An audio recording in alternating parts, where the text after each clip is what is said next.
You know, I didn't know for sure that I was going to pick up the Analogue Mega Sg because I was more of a Super Nintendo guy growing up. I actually fell in love with the Super Nintendo. I already had the Sega Genesis, and I adored it because it was the closest thing to an arcade-perfect experience that we'd seen in home consoles at that time, which was 1989. But I was babysitting for a couple kids, and they had a Super Nintendo, and they had ActRaiser, and it was in stereo, and it blew my freaking mind. And then I fell in love with game after game on the Super Nintendo, so my Sega Genesis started to collect dust, and I thought, okay, I think I'm kind of done. I'm more of a Super Nintendo guy, and I think I still am, but when I looked at my Sega Genesis collection, I had a bunch of the cartridges, and then I also got really addicted to the superhero genre, the 16-bit superhero genre, and noticed that there were some fantastic Genesis titles out there.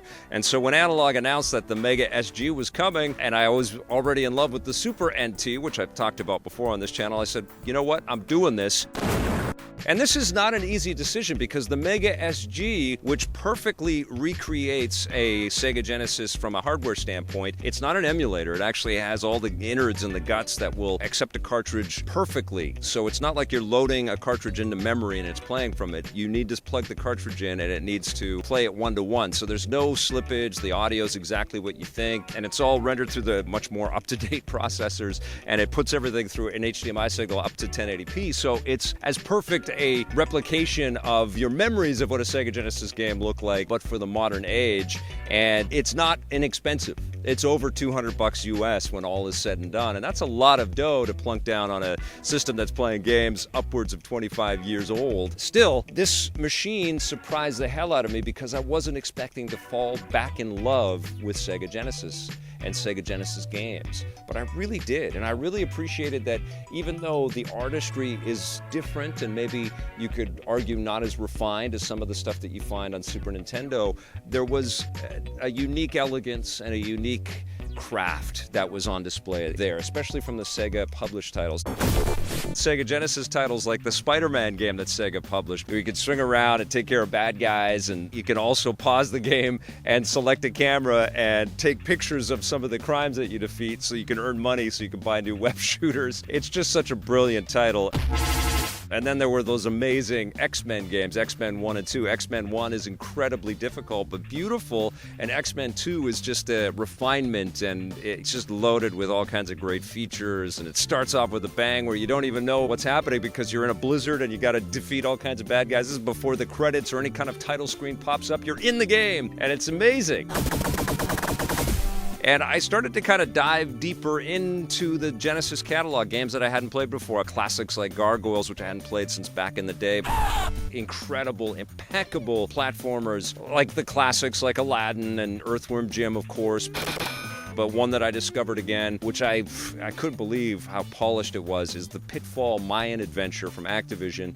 Incredible game, such awesome ornate animations and lots of great details in the background, lots of cool enemies to fight. You have to take out a jaguar with some stones that you're whipping at them. You've got the ability to spring up from this gooey snake-like monster things that are hanging down. You've got to sort of navigate through waterfalls. You've got minecart sequences, tons of minecart sequences in 16-bit software.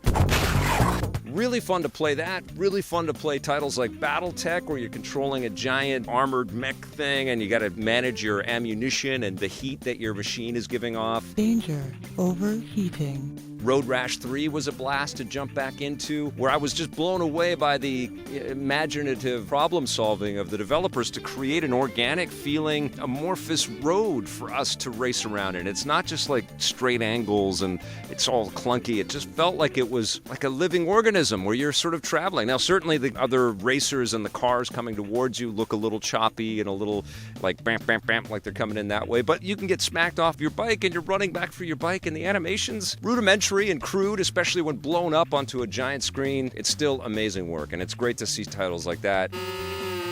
I think the NHL games have aged incredibly well from Electronic Arts. Not so much the sports titles like NBA Live. I threw in NBA Live 96, and it just felt a little bit slippery, and there was a little bit of flickering. There's a lot of detail, a lot of stuff going on screen at the same time, which is cool, but certainly sports games really benefit from the advent of new technology and the horsepower to create something that's closer to photorealism. Didn't go crazy for NBA Hang Time or NBA Jam, the old classic arcades. We played better versions of those. Playing old classic fighting games like Mortal Kombat 3, which is still cool. It's great that all those characters are there, and the fact that they managed to compress all of that data, this actual videotape data of all these fighters, into a Sega Genesis cartridge is impressive as hell. But we've seen better iterations and better looking variations of software just like this as these series continue. And we're, of course, playing Mortal Kombat 11 right now with our jaws hitting the floor.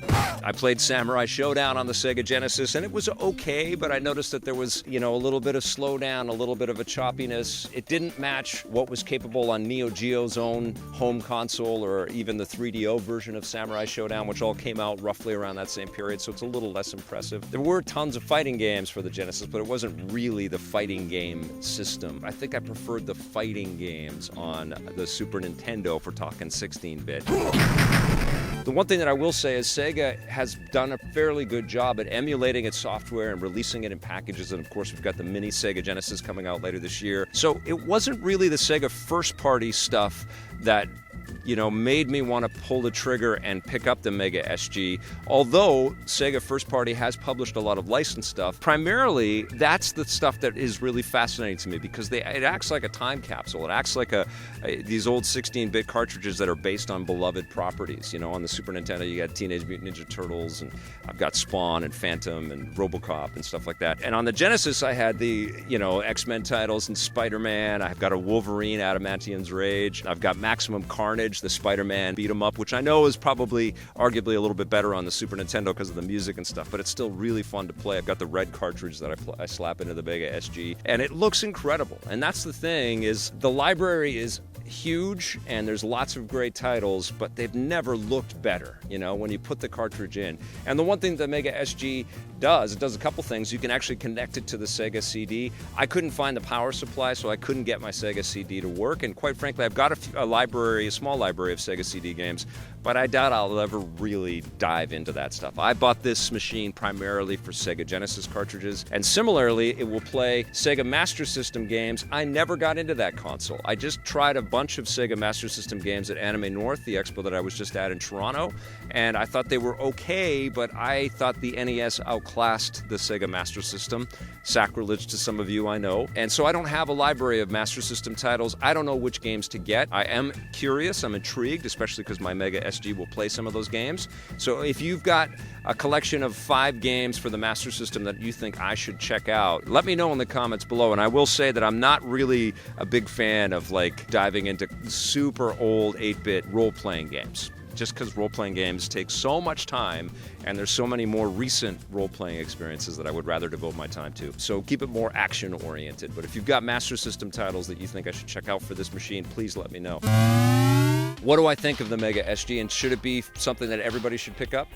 I don't think it's something that everybody should pick up. I think it's a bit of a niche system. It's a luxury item. Over $200 US, you're going to be paying for this, which is, you have to stop and think about that. It's $200 US that you could throw in a lot of great directions in the video game industry. But these Sega Genesis cartridges, if you've got a library of 10 to 20 excellent games that you love and would love to see in the finest possible detail, finest possible quality, and hear as well, because the audio coming out of this device is fantastic as well, then you should seriously consider looking at this. If you are a collector, if you are considering diving deep into the Genesis library, that pool, then you should consider this. But if you are fine with just playing the Sega Genesis collection on your Nintendo Switch or your PC or your PlayStation or Xbox, and that's enough for you, you've got an excellent, library of Genesis titles in that collection.